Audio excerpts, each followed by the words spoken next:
Hey, how's it going? I'm Ron. I'm Zach. We're here on another episode of Influences today, We're out in the wilderness. out in the woods. Which is a fitting setting for this special 20th episode of Influences today. We want to focus on a band we haven't done yet, but more specifically, their album that has really influenced us, and that is King Crimson, In the Court of the Crimson King. their debut album from Legendary classic. 1969. Zach, how did you become aware of this album? Well, I became aware of this. Sorry, we're out in the wilderness. Excuse me if I Mosquitoes are out here. do that to protect ourselves from They're getting us pretty good. possibly fatal diseases. I first was introduced to In the Court of the Crimson King when my dad said, "Hey, you know what's cool? There's some guy," and I didn't really know the guy, but I pretended to, and the guy apparently did not know what was cool because he said, "Nah, you don't know what's cool." And he came over to me and he said, "Now, you want to know what's cool? In the Court of the Crimson King, 21st Schizoid Man, 21st Century Schizoid Man." Excuse me, I'm excited here. And Epitaph. Yeah, I talked to the wind. The album has 5 songs. 21st Century Schizoid Man, I Talk to the Wind, Epitaph, Moonchild, and In the Court of the Crimson King, the title track. Indeed. Now, the opening track, 21st Century Schizoid Man, is the only song of its kind on the album. It is an all-out Rock, jazz, fusion type, prog, psychedelic, schizoid, in crazy nutso infused. song. Yeah, It's insane. It's- It's got some of the most insane musicianship. it's one of the most covered songs. Sadly, a lot of bands just don't seem to get it right. But in their defense, who would besides the original King Crimson? Yeah, there's the interesting thing about this song is it's the only one of its type on the album. It's the rest of the album is pretty mellow in kind of a moody blues type vibe. Moody Blues, their album Days of Future Past, was a pretty big album at the time, and King Crimson even tried using their producer of that album on this album, and it just didn't really work out. So they produced the album themselves. They produced the album themselves, and one of the most astounding things about 21st Century Schizoid Man is that song was done After much rehearsal in one take. one take, first take.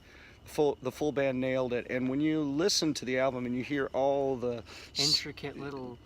yeah, It's nuts. it's but, you know, amazing that it something was that one helped out take. is But it just goes to show you the power of influence, the power of rehearsal, which has definitely influenced us. and Practice also, it, not yeah. until you get it right. But Robert Fripp played guitar on that, and Greg Lake sang and played bass. Or, I don't Greg know if Lake, he- yeah, Greg yeah. Lake of And they had the same guitar teacher when they were growing up, and they knew each other, so they were already very in sync. So that also helps, you know, because... Yeah, they as I was starting to say there, they kind of employ, it seems, that the maxim that we've talked about many times is practice it not just until you get it right. But until you can't do it wrong. That's right. Yep. And they definitely, so Greg Lake on vocals and bass. He was only on this album and the second King Crimson album, and then in 1970, after that, he went and formed Emerson, Lake and Palmer. Which is a whole nother thing. A whole other story. Robert Fripp, who has been the mainstay in King Crimson ever since 1969. Kind of the Steve Howe of what I'm gathering. Yeah, he's Remained in the band since its original yeah. lineup. And then you have Ian McDonald on woodwinds and keyboards, mellotron, vocals. And the unsung hero in the drum world, Michael Giles, who has the distinction of being one of the 2 first people that Neil Peart from Rush regards as his biggest drum influence, along with Keith Moon of The Who. Michael Giles is a fascinating drummer to listen to on this first King Crimson album. He's very jazz oriented, but very unstructured in a very structured way. It's very safe to say he is one of the building block drummers of prog music. Yes, and speaking of which, this album is regarded as the first progressive rock album. That I was not aware of. Yeah, they say that In the Court of the Crimson King is the first official. Now, there's other albums people argue are the first. But I mean, come on. Yeah, but this one is regarded as the first progressive rock album. Definitely a classic progressive rock album. It made it to, I think, 83 or something like that in the Billboard 200 in America, and number 3 in the British charts. Fairly good for a prog album, although that was then, this is now. Yeah, we were just in a dark world. This is an album that I think a lot of people these days, I think it would go over their heads, unless they're drawn maybe to more of the moody blues kind of thing, as we said. But despite 21st Century Schizoid Man being one of the most covered songs, along with In the Court of the Crimson King being covered by a lot of bands as well. There's a good version of 21st Century Schizoid Man by the Canadian band April Wine. They did it back in the 80s, late 70s, I believe.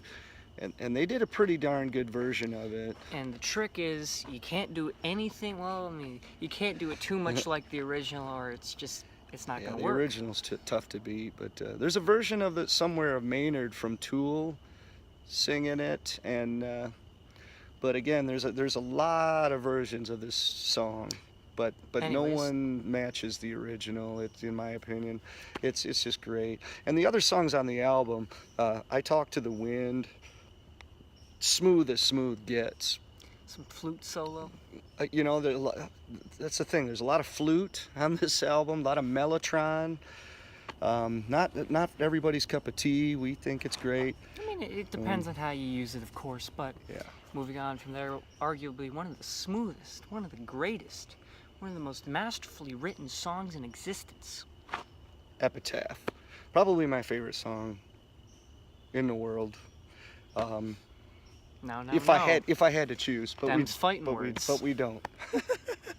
Yeah. After that, it's Epitaph is it's a song that really, the words resonate very well in 2017. It's a very tragic kind of message to the song. Like Humpty Dumpty. Yeah, I recommend checking it out. It's Greg Lake's vocals are phenomenal on that, as they are on the whole album. So side 1 of the album closes with Epitaph, and side 2 opens with Moonchild, which has a couple different little parts in it. And they made some extra noise because they said, man, we got all these songs, but we don't know what to put on the album. Yeah. So let's just put Moonchild and some other things. Some progressive rock lovers love Moonchild. For me, you could totally hear them trying to fill the album up with noise. The song starts out so nice. It's such a smooth, groovy vibe of a song, but then it goes into just this noise-making session for so the moral of that way is too long. Yeah. Really fill every moment that you can with whatever it needs. Don't do anything uselessly, because it's just, why would you do that? You're gifted with I'm sure somebody could explain it to us in a way we're not hearing it, but of course, but that's one of the things about that is that even with that long tangent on the beginning of side 2, the album is still so great. That just is a testament to how great the album is. It's like, so what? The album is still so freaking amazing. And so there's those 2 songs on side 2, Moonchild, and then it closes with the title track, In the Court of the Crimson King, which was covered by Les Claypool and Sean Lennon did a version of that recently. What's their project called? The Lennon Claypool Delirium. Oh yeah, pretty good version. Pretty good version of that song's been covered a lot too. It's been featured in movies, most notably in one of the early scenes in the movie Children of Men. There's a great shot of just another testament to how great and unmistakably classic the album really is. Anyways, to kind of loop back to what we were saying before, I really can't remember what we were saying before. Well, the album is definitely one that's not for everybody, but Yes. it's something that if you just try and get into it, It's whatever great. whatever it might take to get yourself in the mood, you know, you just kind of get your headphones on and maybe find the album, open the album up, and kind of immerse yourself in the experience that people back in the 69, 70 era would, when they would kind of sit with an album and let it kind of bask in its glow. And, you know, maybe it will speak to you as it did Yeah, even to though us. many King Crimson fans have been reported to favor the newer stuff. Oh, I'm kidding. I'm kidding. Yeah, the King Crimson went on to have a lot of different lineup changes, and they're all great. I mean, it's every era of King Crimson is phenomenal, and we will eventually get into breaking King Crimson down. But I mean, look at how much we're already talking about one of them. Yeah, one album, and this lineup on the first King Crimson album only lasted this album, and A little while before, when they were yeah, they doing some toured. BBC session This band that made this album existed solely in 1969. The recordings, there are precious few live recordings of handheld tape recorders that people made of this band. They are some of my most cherished live recordings to listen to, personally speaking. And what I would give, it is my holy grail desire to have a live video of that lineup in that era, because it's nothing's been found yet. The live recordings of this band are just, I think they're great. They're just phenomenal. They were just, they came out at a big festival in Hyde Park back in '69, and everybody, all the other bands and the audience were just completely floored, jaw-dropping by this jaw-dropping performance. Yeah, they were just like, who the hell, where did this band come from? And like I said, they only lasted for that year. And there's just something really special about that, you know, about, you know, kind of like a shooting star, you know, to use an overused analogy. They burned brightly, and then they were gone, you know, and you only got to, if you blinked, you missed them. And boy, it would have been nice to see him. So Definitely. I think what we have all gained from this album is rehearsal is the key to making great music. If you do it enough times, eventually you get to do it so well that you get to add in the deepest feelings from your soul into it. And that's when it becomes truly great. And another thing is, always think outside the box. I'm kidding. Have a lot of different influences. You know, we're at episode 20 here. We are obviously doing our best to have as many of a stockpile of influences as we can, because we found that it's a very helpful tool to have at your disposal, just to be able to look around you and say, look at all these things that I enjoy and that I've taken little bits and pieces from to make a part of myself, you know, and you focus on certain things that you're really feeling, and blah blah blah blah blah. Indeed, Influences are good.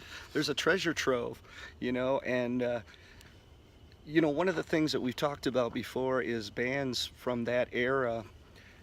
They were presented with their own treasure trove, and they would dig deep. They would dig deeply, and they would find older stuff, stuff outside their own immediate genre of music, stuff, you know, that from a lot further back in music history. And as the years go by, more and more people are like, what are you influenced by? And they just pick whatever's on top of that treasure trove. That's the most recent, immediate thing that they're, and it's a very, I just think a real lazy way to be influenced is just, oh, whatever's on the radio is what I was influenced by. It's like, there's, especially in the age of the internet, where you could go searching for stuff and find it, and you can research what is really out there, and that only helps the local scenes, because then there's more awareness being raised to the underground bands that are really doing the important work. Because now it's cool to like underground bands, see? Yeah, so yeah, if anything, that what we hope to do, and I'm glad you brought this up, because this is our 20th episode here, and we want to thank you for watching, and we definitely want to keep going deeper and deeper. We want to kind of go from the top of the pyramid to, here's our most famous On the top known influences, bands, as much as and they're, just get down to where we're eventually covering local underground stuff, with bands, movie makers, authors, etc., that are doing important work influenced by a lot of this stuff that we identify with, and that we want to promote as well. So I think King Crimson is a good way to King Crimson was on the forefront of a very cooperative music community back when they came out, and they definitely showed everybody that, hey, be your own thing, and no matter how crazy or weird it might seem to some cool to people, not be like the radio. yeah, it might be counterintuitive, but you're drawing, the more specific a thing you are, the more those other people that identify with it will come and want to be a part of it. So that's a very influential thing to us. There is a tendency for musicians and artists to want to kind of make things a little bit more palpable to people. Oh, let's round off the edges a little bit, and more people will like it. But I think you really gotta be yourself, and put out. It's a constant effort from your to soul. dig deep into your soul and really find what is really in there, and that's a lifelong journey. And we're happy to be on it, and happy to be sharing it with the great artists and influences that are out there. So anyway, we're gonna get going. Check out King Crimson's In the Court of the Crimson King, 1969. You won't regret it. Oh, one more thing I think that needs to be said about this. I mentioned all the guys in the band. There's a fifth member. His name's Peter Sinfield, and he basically was the light man for the band, but he ended up being the lyricist. He wrote all the lyrics. Huh. So if the lyrics are something that you connect with, then a lot of the lyrics can... And just remember that was done by a lights guy. Yeah, right. Yeah. Anything is possible. Right. Yeah. Become a roadie today. Yeah, indeed. Yes. Oh wait, never mind. We're full. It's me. But yeah, he, his lyrics were pretty influential in progressive rock, and yeah, he started out as the light man, so it just goes to show you. Anyhow, thanks so much for watching. Next week, we'll come at you with another one, and so on and so forth. Until then, keep on rocking.